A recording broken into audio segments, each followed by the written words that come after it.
envoys now that are being appointed. George Mitchell going to the Middle East, outside Senate confirmation. We got this guy going over who was the head of NASA, and now he's out as a goodwill ambassador to the Islamic nations. What's the connection here? I see absolutely no connection, but I don't want to get there. I'm just talking about right now about where we are going. The next thing I would do, I would respond slowly to critical events and emergencies and disasters. And I wouldn't accept help from anybody else. I would overload the system until it became unmanageable. Now, and need I go into anything further than the Gulf oil disaster to see the absolutely molasses approach by government to get to the bottom of that. But another thing I would do, I would adopt policies that would invite catastrophe. And because a catastrophe might serve my purpose if I wanted total control and total power. Who was it? One of the presidential assistants made the statement when all of the trouble happened at Wall Street, and he said, "Never let a crisis go to waste." I believe it was Rahm who said that. Never let a crisis go to waste that serves your purpose. I would encourage illegal immigration. That's one thing I would do. I would take away all restraints that I possibly could.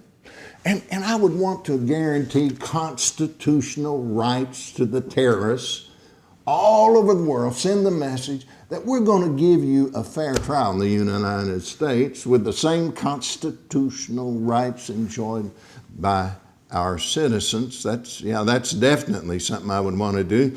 And I would want to certainly refuse any type of profiling that would rationally identify anyone from a nationality or an ethnic group which had a higher sample, had a higher representation of terrorists in the sample than others. That's one of the things.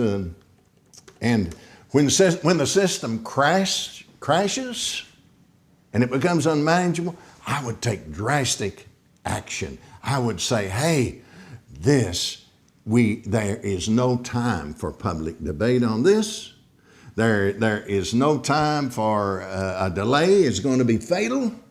We have got to act now, and I would act very strongly, and I might even try to nationalize. We call it bailout, but what is it? We have nationalized great parts of the banking industry, the biggest banks we have in the world, the biggest bank. We have nationalized the insurance agency. We have nationalized the automobile agencies, our automobile manufacturing plants, Chrysler. Who's the CEO now when the U.S. government owns more than 50% of the stock? I'll tell you who the CEO is. It's the President of the United States. Now, that's where we are, and I want to, and please forgive me but this is where we are. I've got to say this. We are one national catastrophe away from government intrusion into every portion of our lives. And when that happens, you have the suspension of all the constitutional rights, the imposition of martial law, there's not going to be anything left that the government doesn't control. What happens if you can't talk to anybody that you're not in the immediate presence of right where you are standing? What happens when the trucks stop rolling? What happens when these things take place? I'm telling you, one catastrophe away from a dictatorship. That's where we are. But let me say this. There's no way to escape what's coming on America and on the world unless you have faith in God. And if you've got your faith in God, I'm going to tell you something. The kingdom of God is coming. He is going to take, God is, the kingdom of man is on its last legs.